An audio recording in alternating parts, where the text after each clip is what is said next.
यत् कृपात्तमहं वंदे परमानंद माधवम। भगवान श्री कृष्ण ने श्रीमद् भगवत गीता में कहा कि जिसके ऊपर साक्षात परमात्मा की कृपा हो, अगर वो लंगड़ा भी हो तो पर्वत को पार कर सकता है, और अगर मूक भी हो, ऊपर वाले की अगर कृपा हो तो वो बोल भी सकता है। आज जन्माष्टमी के अवसर पर इतनी अपार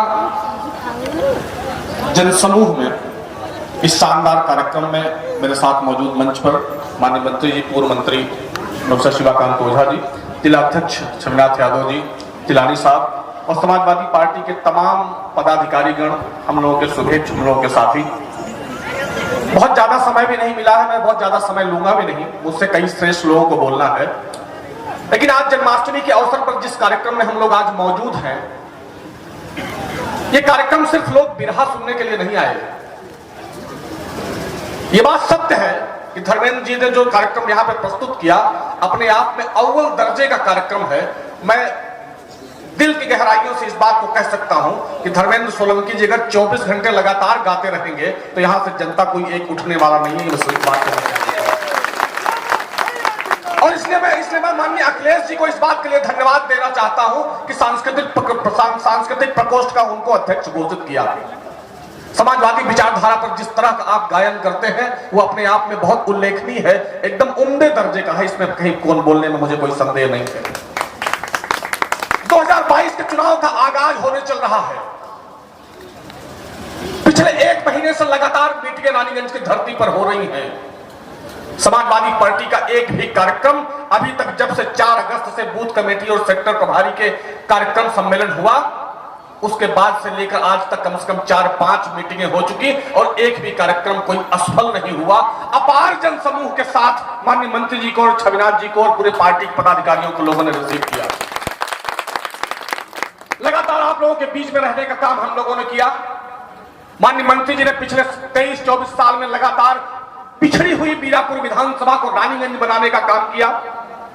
और पिछली सरकार में जब माननीय अखिलेश यादव जी मुख्यमंत्री थे, उस सरकार में जब माननीय मंत्री जी स्वास्थ्य मंत्री थे, आज जो रानीगंज का ट्रामा सेंटर दिखता है, बैरमपुर में जो अस्पताल बन रही है, हरिपाल मऊ में जो पीएससी सीएससी बन रही है, मऊ जामताली के पास जो पीएससी सीएससी बन रही है, चारों तरफ से छिटपालगढ़ में जो पीएससी सीएससी बन रही है, चारों तरफ से जितना कुछ आप आज रानीगंज में ताना बाना देख रहे हैं विकास का, जैसे आदमी घर बनाता है, जैसे एक इंसान घर बनाता है गाड़ी कमाई के साथ, तो इस बात की व्यवस्था करता है कि ड्राइंग रूम यहां बनेगा, बेडरूम यहां बनेगा, बाथरूम यहां बनेगा, सोफा यहां रखा जाएगा, बेडरूम में बेड इस तरफ रखा जाएगा।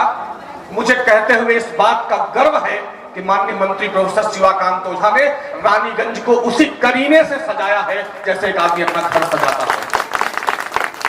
और मैं इस बात को भरे मंच पर कह सकता हूं, सबके सामने कह सकता हूं, जनता चुनाव एक बार हरा सकती है, जिता सकती है। गांधी जी चुनाव हार गए, इंदिरा गांधी चुनाव हार गई, अटल बिहारी चुनाव हार गए, डिंपल भाभी चुनाव हार गई। चुनाव जनता कभी हरा सकती है, जिता सकती है। लेकिन मैं एक बात आपको कह देना चाहता हूं, सभी साथियों को कह देना चाहता हूं, चुनाव भले हम हार गए, वोट में भले हम हार गए, लेकिन मैं इतना दावे के साथ कह सकता हूं माननीय मंत्री जी, रानीगंज की जनता का दिल अगर किसी एक नेता ने जीता है तो सिर्फ प्रोफेसर शिवाकांत ओझा ने जीता है। हमारे आपके मतभेद हो सकते हैं, हमारे आपके मतभेद हो सकते हैं, कभी आप हमसे नाराज हो सकते हैं, कभी माननीय मंत्री जी से नाराज हो सकते हैं, कभी आप माननीय मुख्यमंत्री से नाराज हो सकते हैं, विभिन्न प्रकार के मतांतर हो सकते हैं। लेकिन एक बात आपको बता सकते हैं, माननीय मंत्री जी को छोड़कर जब रानीगंज की जनता ने नया विधायक चुना है, रानीगंज की जनता ने जब माननीय मंत्री जी को छोड़कर नया विधायक चुना है, रानीगंज में विकास कहीं दिखा नहीं, विनाश की राह पर उन 5 सालों में रानीगंज चला है। विकास की बात जाने दीजिए, लोग सम्मान के भूखे हैं। जो बड़का फेटा बांध के चला रहे 2017 के चुनाव में, जो बड़का फेटा बांध के चला रहे 2017 के चुनाव में, आज उन्हें गली गली फिरत हाथ कि कैसे माननीय विधायक से अपन सम्मान बचाए ले जाए। यहाँ पे बहुत सारे सम्मानित साथी बैठे हैं जिनके ऊपर फर्जी मुकदमे लादे गए। 307 का फर्जी मुकदमा और SC ST का फर्जी मुकदमा जिलानी साहब अध्यक्ष जी ऐसा हो गया कि रेवड़ियों की तरह फतनपुर रानीगंज के थाने में जो है 307 का मुकदमा बढ़ रहा है। कोई ऐसा सम्मानित साथी नहीं बचा जिसको बेइज्जत करने का काम नहीं किया गया, अनावश्यक बेइज्जत करने का काम किया। मैं सारे इस अपार जनसैलाब से सिर्फ एक बात कहना चाहता हूं, पिछले लगातार 23 साल से मंत्री जी आपके बीच में हैं और 10 साल से मैं भी आपके बेटे की तरह लगातार आपके क्षेत्र में लगा हुआ हूं। जब भी आपने बुलाया, मरनी करनी सुदे पे रही, चहकारी से लेके रामायण भागवत से लेके, चाहे वलीमा हो चाहे निकाह हो, जितना निमंत्रण तू देहा तोहरे दरवाजे आवे का काम करे कि नहीं करे बता गए।